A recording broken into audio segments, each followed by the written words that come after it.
Welcome back. The news in details. President Abdel Fattah el-Sisi and his Russian counterpart Vladimir Putin witnessed via video conference the foundation of concrete laying ceremony of Al-Daba nuclear power plant on Tuesday.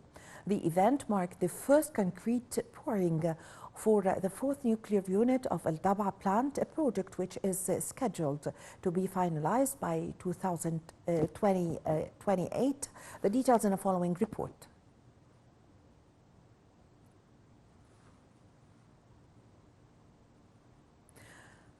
President Abdel Fattah el-Sisi received a congratulation cable from Prime Minister Mustafa Madbouli on the 13th anniversary of the 25th of January revolution. In his cable, Premier Madbouli expressed well wishes on the occasion and prayers for the continuation of the unprecedented development path in all fields in Egypt.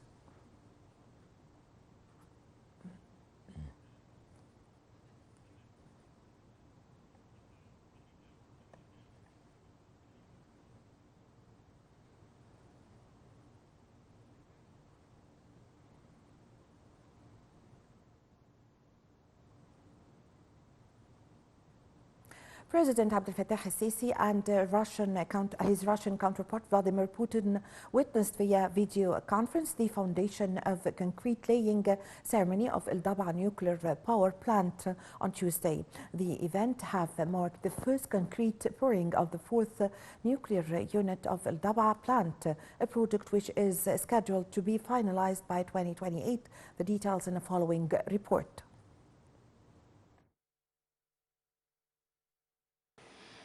President Abdel Fattah el-Sisi and Russian President Vladimir Putin witnessed on Tuesday the foundation of the concrete laying ceremony of Al-Daba nuclear power plant via video conference. The event marks the first concrete pouring for the fourth nuclear unit of Al-Daba plant. Addressing the event, President el-Sisi said that this day writes a new history as Egypt always hopes to possess peaceful nuclear power plants, stressing his persistence on moving forward on the path of development and building a bright future for the country. The president expressed his appreciation for Egypt's participating with Russia in establishing a Daba nuclear station, saying that it represents a great step in the close cooperation between the two sides and a new achievement in bilateral ties. He affirmed that the Egyptian people would continue working to achieve development and prosperity. The head of state further said that Egypt would continue its partnership with Russia in different fields. He noted that the world is witnessing a global energy crisis, which underscores the importance of the strategic decision that the state had taken to revive the peaceful nuclear program to produce electric power. The president stressed the significance of a Daba plant at the developmental and economic levels. President el-Sisi stated that this event reflects the exerted efforts from the Egyptian and Russian sides to move forward to conclude this project in a rate faster than its decided timeline, overcoming all hurdles and obstacles to realize Egypt's Vision 2030 for sustainable development. Meanwhile, President el-Sisi noted that Egypt would continue its cooperation with Russia to face climate change repercussions. During the event, the Russian leader said his country had trained specialized cadres in this field, including 90 Egyptian students. Putin stressed that Moscow is ready to offer all needed support for Al-Daba power plant, including nuclear fuel. The project is scheduled to be finalized by 2028.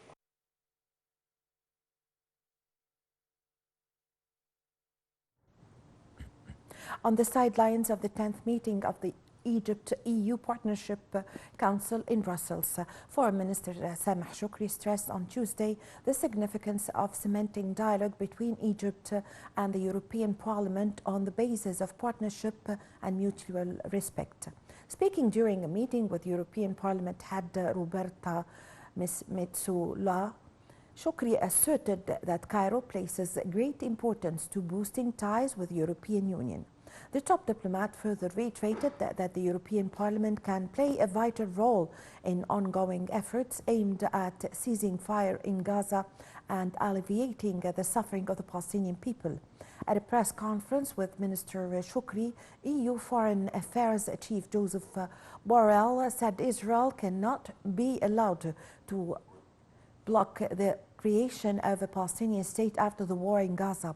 Borrell also said the United Nations recognizes and has recognized many times the self-determination right of the Palestinian people. For his part, Shukri said that there was an international consensus on the necessity of resolving the conflict on the basis of a two-state solution. He also warned that displacement of Gaza's population from the territory would occur and humanitarian assistance was not allowed in. Foreign Minister Sameh Shoukry held a meeting with NATO Secretary General Jens Stoltenberg, during which they tackled means of boosting cooperation regarding issues of mutual concern and current efforts to launch ITPP partnership program which regulates bilateral ties. Shoukry and Stoltenberg said they are looking forward to kicking off the partnership program as soon as possible, which paves the way to enhance cooperation in the fields of common interest.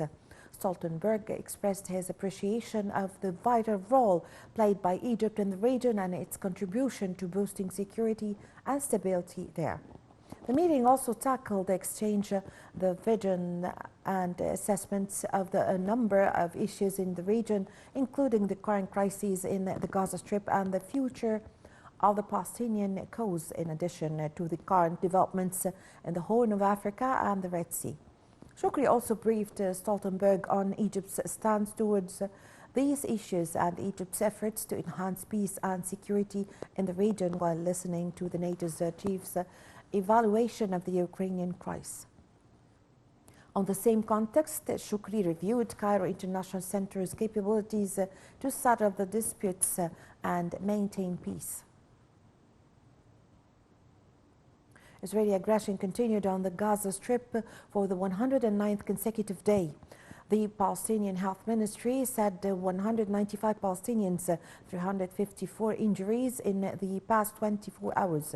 The ministry also announced that the total number of Palestinian death toll has reached over at least 25,490 and over 60,000